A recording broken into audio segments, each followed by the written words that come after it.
Salut tout le monde! Aujourd'hui, c'est la vidéo numéro 3 concernant l'opération Labrum. Il y a 3 jours, j'étais sur la table d'opération pour me faire une suture du labrum. Alors aujourd'hui, je vais vous parler un petit peu de la plaie, des cicatrices. Si vous êtes en train de penser vous faire opérer, vous vous demandez peut-être justement de quoi ça va avoir l'air après l'opération. Je reviens du CLSC. On m'a demandé d'aller faire changer mes pansements en 3 jours. C'est la première fois aujourd'hui. Alors, ça a pris à peu près une demi-heure. Puis, ils m'ont enlevé l'ancien pansement, ils m'ont nettoyé ça, ils m'ont mis un nouveau pansement, beaucoup plus petit que le premier. Ça a pris environ une demi-heure, ça a très bien été. Selon l'infirmière, la plaie guérit très bien, ce qui est une bonne nouvelle aussi. Alors, si vous voulez voir un petit peu ce que ça a l'air, voici.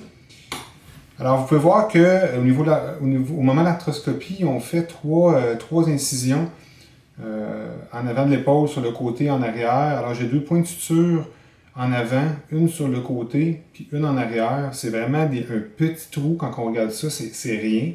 Même si ça fait quand même mal parce que pour se rendre jusqu'à l'os, ils ont dû probablement faire un peu de dommages là, au niveau des muscles et des nerfs.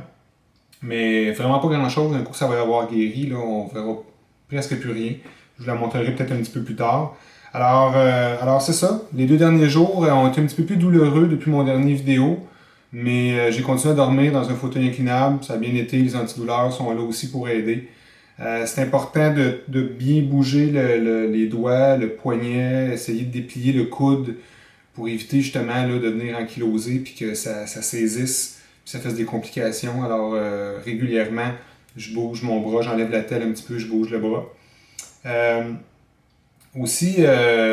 la vie, je suis gaucher. Alors, étant donné que c'est mon bras gauche, les derniers jours ont été un défi pour se brosser les dents, manger, aller aux toilettes. Vous pouvez vous imaginer qu'il faut apprendre avec l'autre main. Alors, c'est pas évident.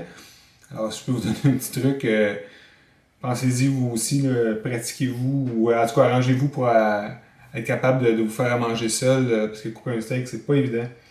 Alors, c'est un petit peu ça. Je vais essayer de mettre une prochaine vidéo quand j'aurai plus la telle dans quelques semaines. J'en ai pour 1 mois avec la telle. Donc, je vous montrerai un petit peu le genre de mouvement qu'on peut faire après 1 mois, après une opération du labrum. Puis, en espérant que ça vous a été utile. Salut!